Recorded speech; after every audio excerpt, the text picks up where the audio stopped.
안녕하세요. 여러분의 정보 탐구를 돕는 시간입니다. 오늘은 보내주신 자료들을 좀 살펴봤는데요.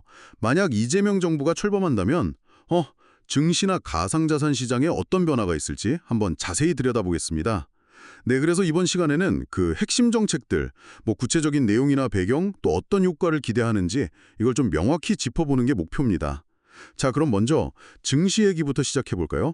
코스피 5천 달성 가능성? 이런 말까지 나오면서 기대감이 좀 있는 것 같던데요? 네, 맞아요. 분위기가 좀 그렇죠. 근데 이게 이전 정부의 기업 밸류업하고는 뭔가 좀 다른 느낌이에요. 핵심이 어디에 있을까요? 핵심은 역시 주주 권익 강화라고 봐야겠죠. 특히 그 상법 개정 얘기가 중요해요. 이사의 충실 의무 대상, 이걸 기존 회사에서 회사랑 주주 전체 이익으로 확대하겠다는 거거든요. 아, 회사뿐만 아니라 주주까지요? 그렇죠. 이게 단순히 뭐 소액주주 보호한다 이런 차원을 넘어서요. 그동안 계속 문제됐던 거 있잖아요. 소위 오너 리스크 같은 거. 이걸 좀 정면으로 보겠다는 의도로 읽힐 수 있습니다. 그러니까 코리아 디스카운트 해소에 좀 더 본질적인 접근 아니냐 뭐 이런 시각이죠. 그렇군요. 그럼 구체적인 정책 수단으로는 어떤 것들이 있을까요? 자사주 소가 의무화. 이게 눈에 띄던데요? 네, 맞습니다. 그 자사주 매입해놓고 소각 안 하는 경우 많았잖아요. 이게 사실상 뭐 경영권 방어 수단처럼 쓰이기도 하고 네, 그렇죠. 이걸 이제 원칙적으로 소각하게 만들면 그 이익이 고스란히 주주한테 돌아가게 되는 거죠. 아, 그리고 또 하나 중요한 게 물적 분할. 아, 물적 분할 후 동시 상장 문제요? 예. 그거 할 때 기존 모회사 주주들 피해본다는 지적이 엄청 많았거든요. 그래서 이분들한테 신주 인수권을 우선적으로 주는 방안, 이것도 추진될 가능성이 꽤 높습니다. 자사주 소각이나 신주 인수권 배정, 이게 주주 입장에선 좋은데 혹시 기업 쪽에서는 좀 반발이 있지 않을까요? 경영 자율성이 줄어든다거나. 당연히 그럴 수 있죠. 충분히 나올 수 있는 얘기입니다. 그래서 이게 실제로 얼마나 강하게 추진될지는 좀 지켜봐야 하는 부분이고요.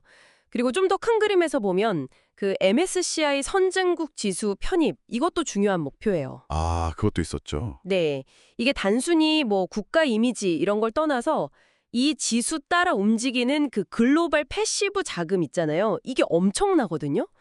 그게 들어올 수 있으니까 실질적인 증시 부양 효과를 기대하는 거죠. 그렇군요. 다만 뭐 상속세 완화라던가 배당소득 분리과세 같은 거 있잖아요. 네. 이런 세제 개편은 아무래도 부자 감세 논란이 있고 또 재정 부담 문제도 있어서 당내에서도 좀 신중한 목소리가 많은 것 같아요. 그래서 실제 추진까지는 좀 어려움이 있을 수도 있습니다. 네. 알겠습니다. 증시 체질 개선에 이렇게 힘을 쏟는 한편 완전히 새로운 쪽이죠. 가상자산 시장 육성에도 상당히 적극적인 모습인데요. 디지털 허브라는 비전, 이건 구체적으로 어떤 내용인가요? 여기가 정말 재미있어지는 부분인데요. 네, 그렇죠. 크게 보면 한 세 가지 방향인 것 같아요.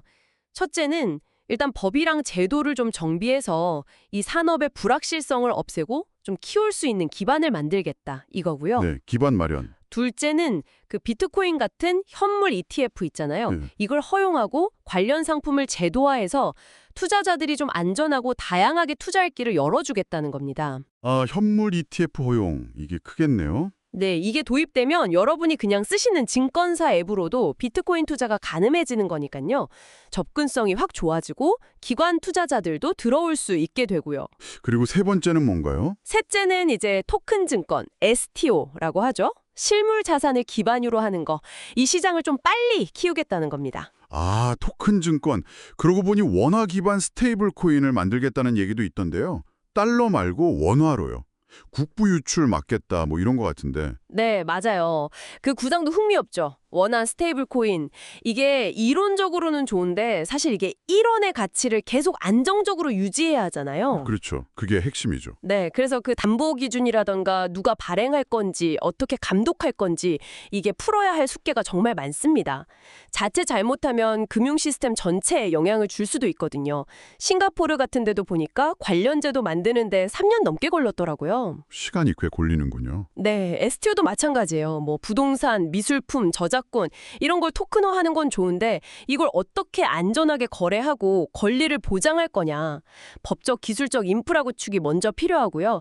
여러 부처에 흩어져 있는 규제들을 또 어떻게 잘 정리하느냐. 이게 관건입니다. 들어보니 그렇네요. 자, 그럼 정리를 좀 해보면요. 한쪽에서는 이사의 충실 의무 암화 같은 걸로 증시의 어떤 투명성, 안정성을 높이려고 하고 다른 한쪽에서는 변동성이 클 수밖에 없는 가상자산이라는 신생산업을 또 적극 키우려 하고 어찌 보면 좀 다른 방향성 같기도 한데요. 네, 바로 그 지점입니다. 그게 우리가 마지막으로 한번 던져볼 질문인 것 같아요. 약간 안정성을 추구하는 정책이랑 또 혁신과 성장을 추구하는 정책, 이 두 가지가 과연 조화롭게 시너지를 낼 수 있을까?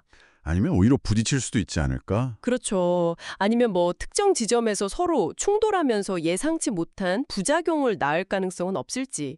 예를 들면 너무 주주권만 강조하다 보면 기업들이 좀 과감한 신기술 투자를 꺼릴 수도 있고요.